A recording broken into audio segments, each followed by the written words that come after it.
In 1983, a young woman named Teresa Peroni vanished from Oregon. She was just starting her adult life, surrounded by family, friends, and a small-town community that suddenly found itself asking questions it could not answer. Her disappearance was not only heartbreaking but also confusing. There were no solid leads, no clear direction for investigators, and no sense of closure for the people who loved her. For years, Teresa's case remained in the shadows. The police had suspicions, but without evidence, those suspicions never moved forward. Families often say the worst pain is not knowing, and that became the reality for Teresa's relatives. They were left waiting year after year as the case grew colder with time. Then, in 1997, a partial discovery brought new hope. A skull was found in rural Oregon, but technology at the time could not confirm the identity. The mystery deepened. Was it Teresa, or someone else entirely? For investigators, it was like holding a puzzle piece that didn't fit. Decades passed. Life moved forward for others, but the question of what happened to Teresa never left.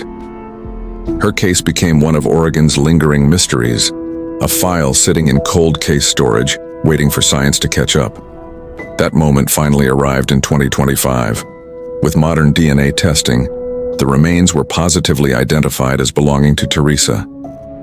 Even more, the evidence pointed directly to someone who had been close to her all along, her boyfriend.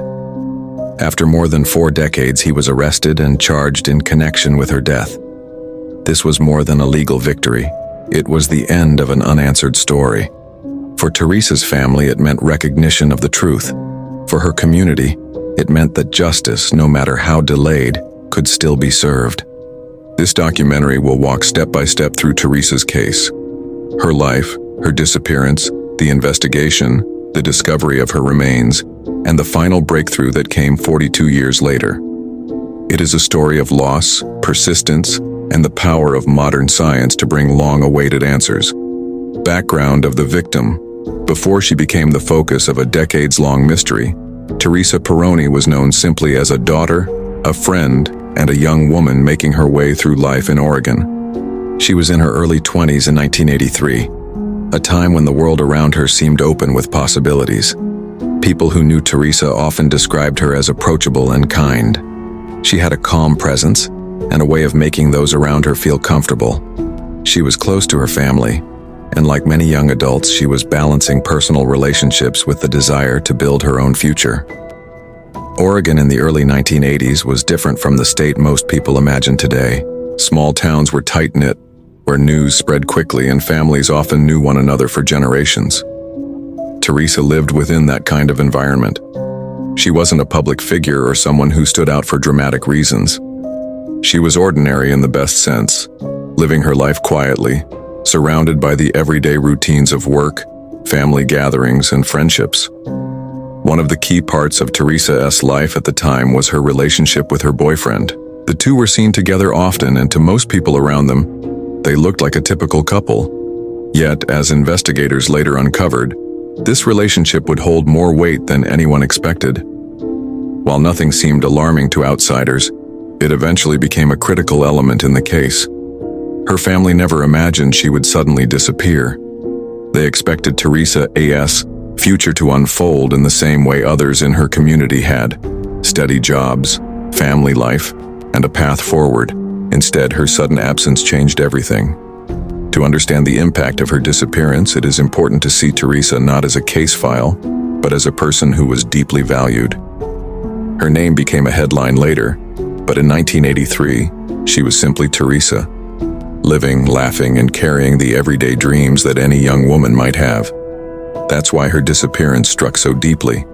It wasn't just the loss of a life, it was the loss of potential, the loss of a daughter, and the start of a question that would remain unanswered for decades.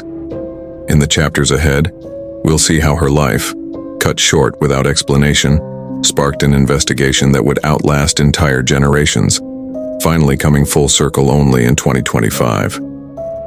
The disappearance. In the spring of 1983, the quiet rhythm of Teresa Peroni's life took a sudden and tragic turn. What began as an ordinary day in Oregon quickly became the starting point of one of the state's longest-running mysteries. The timeline of her disappearance is simple on paper, but painfully unclear in detail. Teresa was last seen spending time with her boyfriend. To her family, nothing appeared unusual. She hadn't shown signs of wanting to leave, and she hadn't voiced any plans that suggested she might go missing. She was rooted in her community, and by all accounts, she intended to continue building her life there. When Teresa failed to return home, her family knew almost immediately that something was wrong. In small towns, people notice absences quickly, and Teresa was not the type to simply disappear without telling anyone. Concern quickly grew into fear as hours passed without word from her. The police were contacted, and an official missing persons report was filed. Early responses involved standard steps: speaking to her friends, questioning her boyfriend, and retracing her last known movements. Her boyfriend claimed he didn't know where she had gone after their time together. Without evidence of foul play, investigators were left with speculation and frustration. Community members organized informal searches. Volunteers walked through nearby woods, open fields, and rural backroads. Flyers were posted, and word spread rapidly. People in the town wanted answers, but none came. Despite the efforts, there was no trace, no personal belongings left behind, no sign of struggle, and no clear direction of where she might have gone. At that time, missing adult cases were often treated differently than they would be today. Unless there was strong evidence pointing to a crime, police sometimes considered the possibility that the person had left on their own. That idea frustrated Teresa's family, who insisted she would never vanish without a reason. Still, without proof, the investigation stalled almost as soon as it began. The weeks stretched into months and hope began to fade. Leads were scarce. Witness statements didn't provide clarity. Some pointed to arguments between Teresa and her boyfriend, but nothing tied him directly to her disappearance. The lack of physical evidence meant that suspicion alone could not move the case forward. For Teresa's loved ones, the hardest part was the silence. No phone calls, no sightings, no explanations. It was as if she had been erased overnight. That silence became the defining feature of the case, a void that grew larger with each passing year. By the end of 1983, the investigation had hit a wall. Detectives had little to go on, and despite the persistence of Teresa's family, the search slowed down. Officially, she was considered missing. Unofficially, many believed something far darker had happened. Her disappearance was more than a headline. It was the beginning of 42 years of waiting, the start of a question that would remain unanswered until modern science uncovered the truth. The early investigation. When Teresa Peroni disappeared in 1983, investigators were immediately faced with a difficult challenge. In cases like this, the first 48 hours are often critical. Detectives knew that every passing day made it harder to find answers, yet from the beginning they had little to work with. The first step was retracing Teresa's last known movements. Witnesses confirmed she had been with her boyfriend shortly before she vanished. Naturally, this placed him at the center of the investigation. He was interviewed multiple times, and while his story was not detailed, he denied involvement. Without evidence of wrongdoing, police could not press further. Detectives then turned their attention to Teresa's routines. They checked her workplace, spoke with coworkers, and looked into whether she had expressed concerns to anyone in the days before she went missing. Nothing stood out. There were no signs she intended to leave, no personal conflicts beyond the normal ups and downs of young adulthood. Searches were conducted across rural areas surrounding her community. Local deputies, volunteers, and family members covered fields, creeks, and wooded land. Still, no sign of Teresa or her belongings was uncovered. There were no footprints, no discarded items, no traces of where she might have gone. Rumors began to spread through the town. Some believed Teresa might have run away, though her family strongly disagreed with that idea. Others quietly suspected her boyfriend, but again, suspicion alone was not enough to move the investigation forward. Police had to operate on evidence, and in this case, there was none. The limitations of 1980s forensic science also played a role. Today, even a small piece of clothing might yield DNA or trace evidence. Back then, investigators were limited to fingerprints, blood typing, and eyewitness accounts. Without a crime scene or physical remains, There was almost nothing to test. Months turned into years, and the file began to collect dust. Detectives came and went, each reviewing the case but finding themselves in the same position. With no body and no proof of foul play, there was little they could do. Her disappearance was officially labeled a missing persons case, not a homicide. For Teresa's family, the lack of progress was devastating. They pressed for updates, wrote letters, and spoke to anyone who would listen. But every conversation led back to the same conclusion. There was no evidence strong enough to prove what happened. By the late 1980s, the case was considered cold. It was not closed, but it was no longer active. The boyfriend remained a quiet figure of suspicion. Though without charges, he continued his life free from accountability. For many in the community, that reality was unsettling. They believed someone knew the truth, but the law required more than whispers and doubt. The case would sit like this for years, an open wound without resolution. Families often describe cold cases as a form of limbo. Teresa's family lived that reality. They could not grieve fully because there was no confirmation of her fate. At the same time, they could not hold anyone accountable. It would take more than a decade before the first major development arrived. In 1997, long after investigators had stopped searching, a discovery in rural Oregon provided the first real clue. For the first time in 14 years, there was hope that the truth about Teresa might finally be uncovered. The discovery of human remains, 1997. For nearly 14 years, the case of Teresa Peroni seemed frozen in time. Then in 1997, a discovery in rural Oregon changed everything, or at least it seemed like it would. Hikers in a wooded area came across what appeared to be human remains. At first, there was uncertainty about what they had found, but closer inspection revealed a human skull, partially buried near brush and loose soil. The discovery was immediately reported, and law enforcement quickly secured the area. For investigators, it was the first physical evidence in years that might connect back to Teresa's disappearance. The skull and surrounding material were collected carefully and sent to forensic specialists. At that time, the science of DNA testing was still in its early stages. Analysts could examine bone structure, estimate age, and look for dental matches. But the methods lacked the precision that modern DNA testing provides today. What they could determine was limited. The remains belonged to a woman. The condition of the skull suggested it had been in the elements for a long period of time, likely more than a decade. That lined up with the timeline of Teresa's U.S. disappearance in 1983. But there was no conclusive proof that the skull belonged to her. Investigators attempted to compare dental records. Unfortunately, gaps in record-keeping from the early 1980s made this step difficult. Dental comparisons suggested the skull could be Teresa's, but the results were not strong enough to stand as final evidence. The case once again stalled at the edge of certainty. For Teresa's family, the discovery was both painful and hopeful. On one hand, it seemed to confirm what they had feared for years, that she was no longer alive.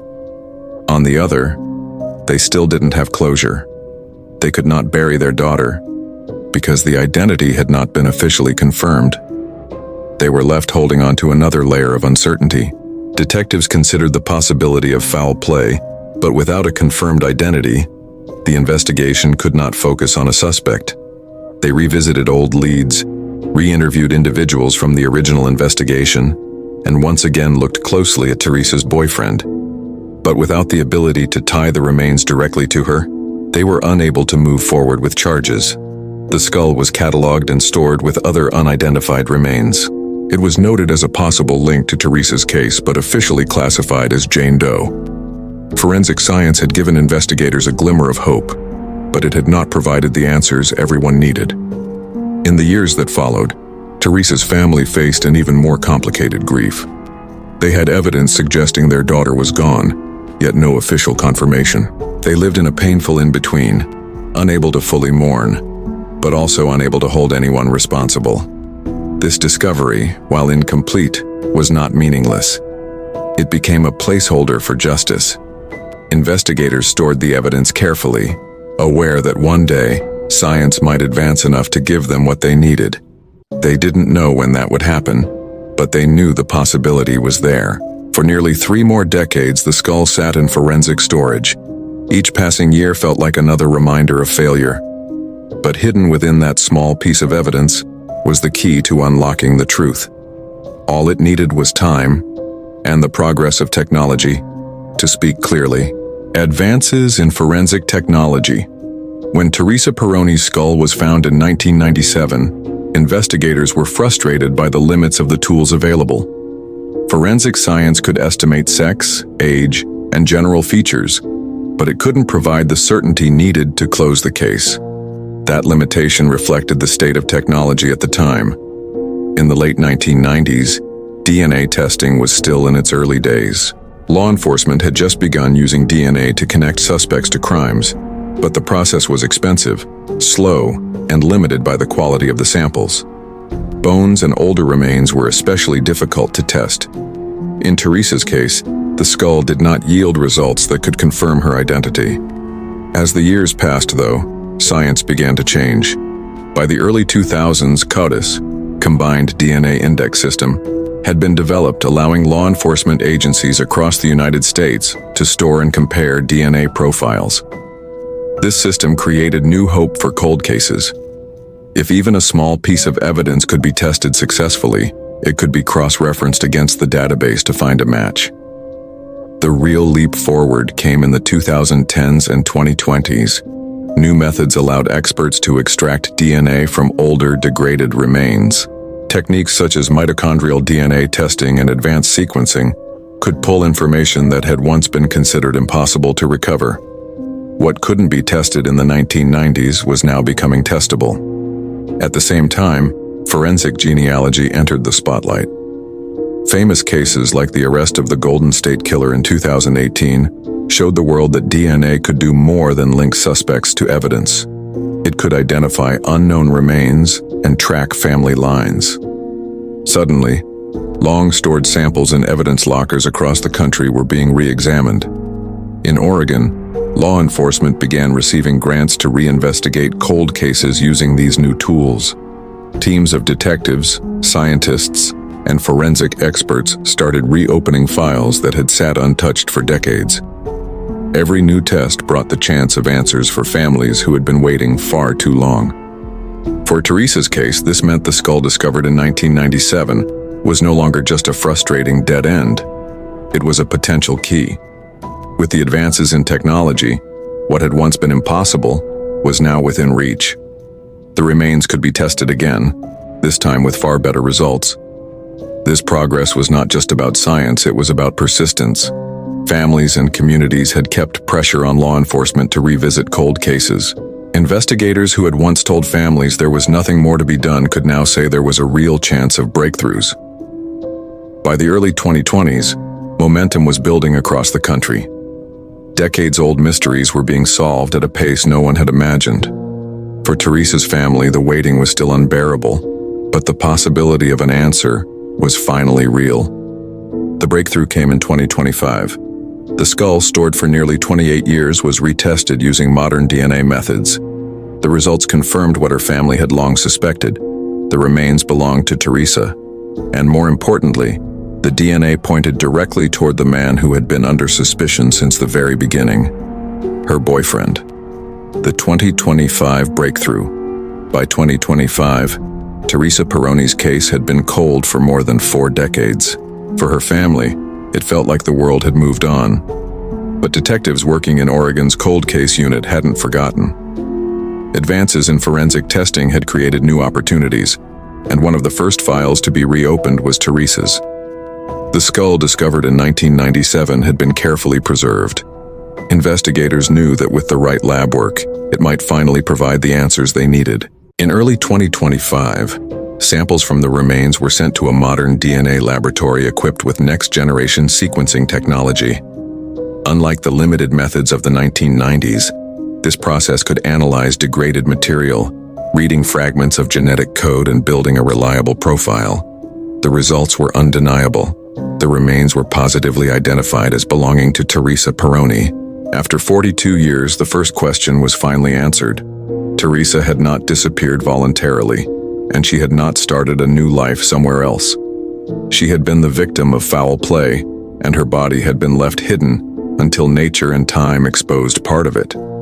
But that was only the beginning. The next step was to look for a link to the person responsible. Detectives reviewed all of the original case files, witness statements, and prior suspicions. One name stood out immediately: her boyfriend at the time of her disappearance. He had been the last person to see her alive. He had been questioned back in 1983 but never charged. The re-examination of the evidence was not just about identifying Teresa, it was also about identifying the suspect. Forensic testing of items collected in the original investigation, combined with new evidence from the remains, allowed investigators to build a clearer picture. Using both direct DNA comparisons and genealogical tracing, they were able to establish a strong link between Teresa's boyfriend and the remains. After months of review and confirmation, investigators felt confident enough to act. In June 2025, police announced that they had arrested Teresa's boyfriend, now 72 years old. He was formally charged in connection with her murder. For the first time in over 4 decades, there was movement in the case that had haunted her family and community. The arrest was not only about evidence, it was also about persistence. Detectives had kept the file alive for years, even when there seemed to be no hope. The breakthrough showed the power of never giving up, even when time seemed to erase the possibility of justice. For Teresa's family, the news was overwhelming.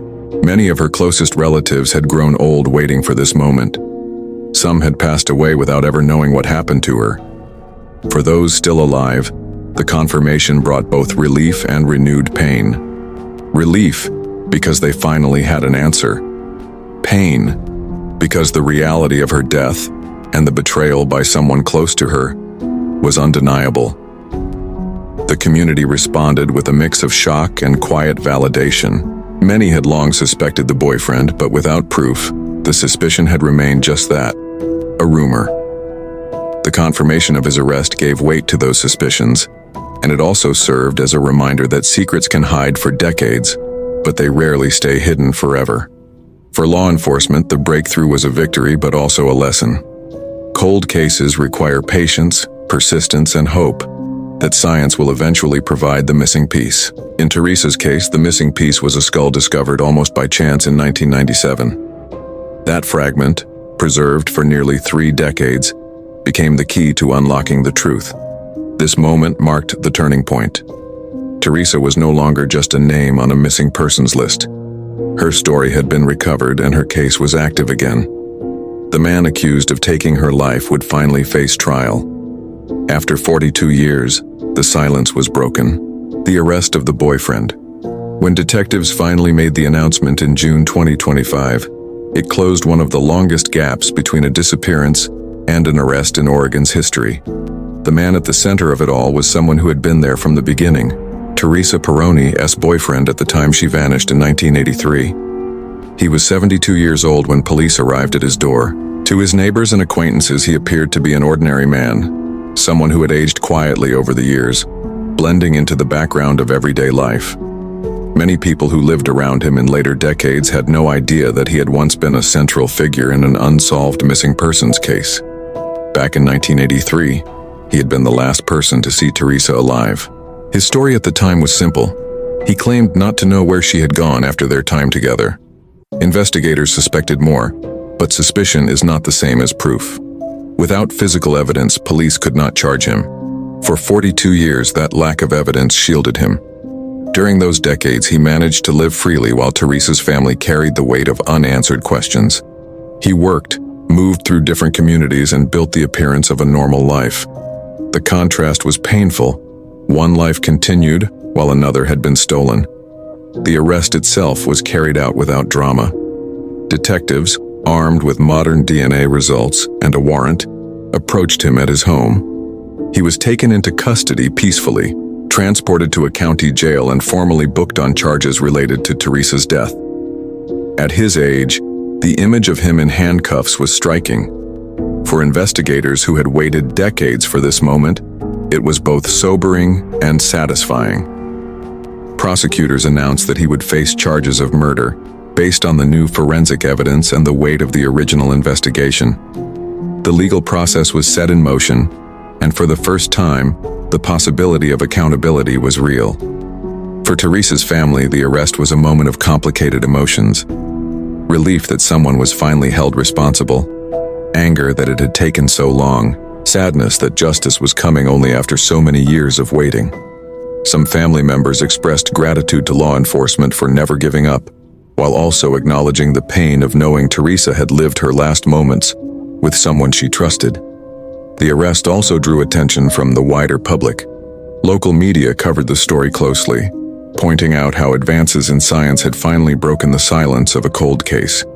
The fact that Teresa's boyfriend had lived freely for decades while evidence sat waiting in storage was a reminder of how fragile justice can be. This chapter of the case did not bring closure on its own, but it opened the door to the final steps. For the first time, Teresa's name was tied not only to a mystery but to a criminal case with a clear suspect. After more than 4 decades of silence, the man once thought untouchable was now facing the weight of the truth. Community and family response. When news broke in June 2025 that Teresa Peroni's remains had been identified and her longtime boyfriend had been arrested, the reaction across Oregon was immediate and emotional. For her family, it was a moment they had both longed for and feared. For more than 4 decades, they had lived in uncertainty. Every holiday, every anniversary, every milestone passed with an empty chair at the table. Her parents had spent years asking questions, writing letters and hoping for answers. Many of her relatives had grown older without closure, and some had passed away before ever knowing the truth. For those still alive, the arrest brought a sense of relief, yet also the painful confirmation that Teresa's life had ended back in 1983. Family members expressed gratitude to investigators for refusing to abandon the case. They praised the persistence of cold case detectives and the breakthroughs made possible by modern science. But they also spoke openly about the lasting pain. One relative described the news as a relief wrapped in heartbreak, a truth that explained everything but also cemented the loss forever. The community where Teresa had grown up also responded strongly. In small towns, disappearances leave lasting scars. People still remembered her smile, her kindness, and the shock of her sudden disappearance. For years, her story had been whispered about. Her name brought up whenever the topic of unsolved mysteries came around. Now those whispers were replaced by confirmation. Neighbors who had once speculated about her boyfriend were not surprised by the arrest. Some said they had always felt something was wrong, but never had the courage to say it out loud. Others admitted that the passage of time had made them believe the case would never be solved. The 2025 breakthrough reminded everyone that answers could still come, even after decades of silence. Local coverage captured the weight of the moment. Newspapers ran headlines about justice after 42 years.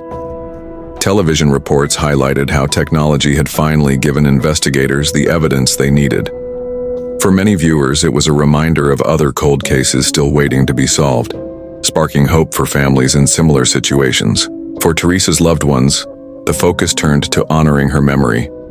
She was no longer just a face on a missing persons flyer. She was a daughter, a friend, and a young woman whose life was stolen too soon. The arrest allowed her family to finally speak of her in terms of remembrance rather than mystery. The response of both her family and community made one thing clear. Justice may have been delayed, but it was not denied. Teresa's story now carried not just sorrow, but resolution. Broader impact and lessons learned.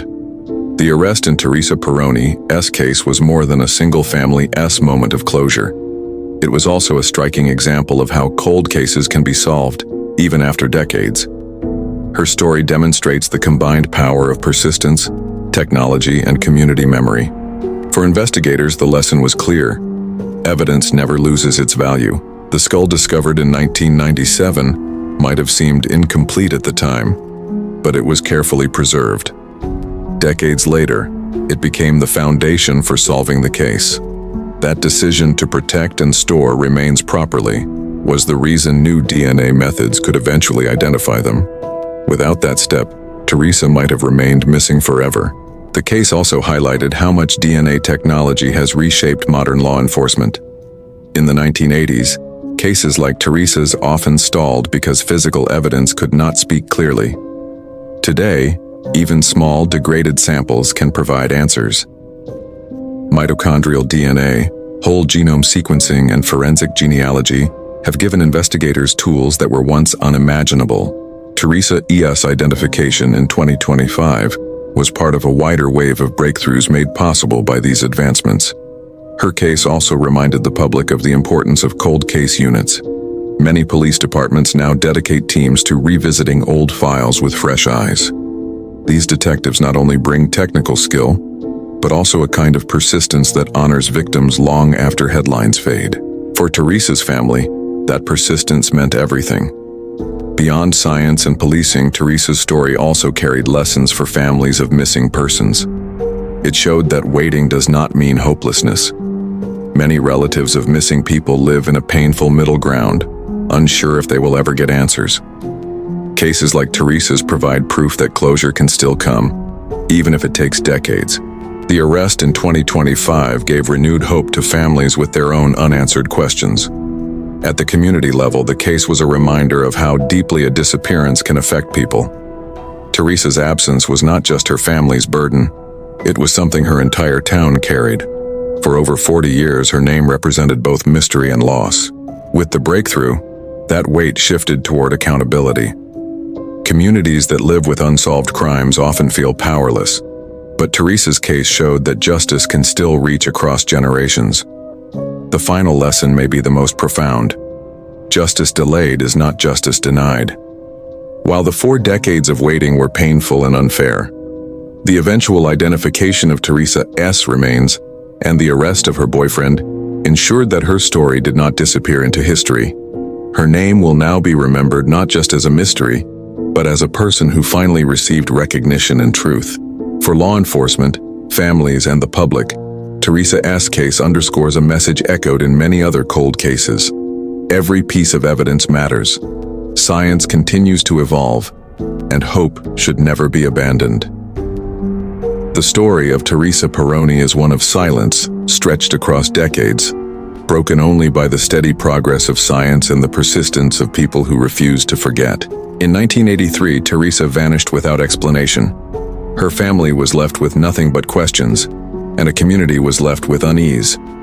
14 years later, when a skull was discovered, hope flickered again, only to stall because technology was not ready. For nearly 30 years after that, the evidence sat waiting, stored, protected, and untouched, until DNA finally advanced enough to speak for her. In 2025, that silence ended. Her remains were identified, and the man who had lived freely for 42 years was arrested. Justice, though delayed, had arrived. For her family, it was the end of uncertainty.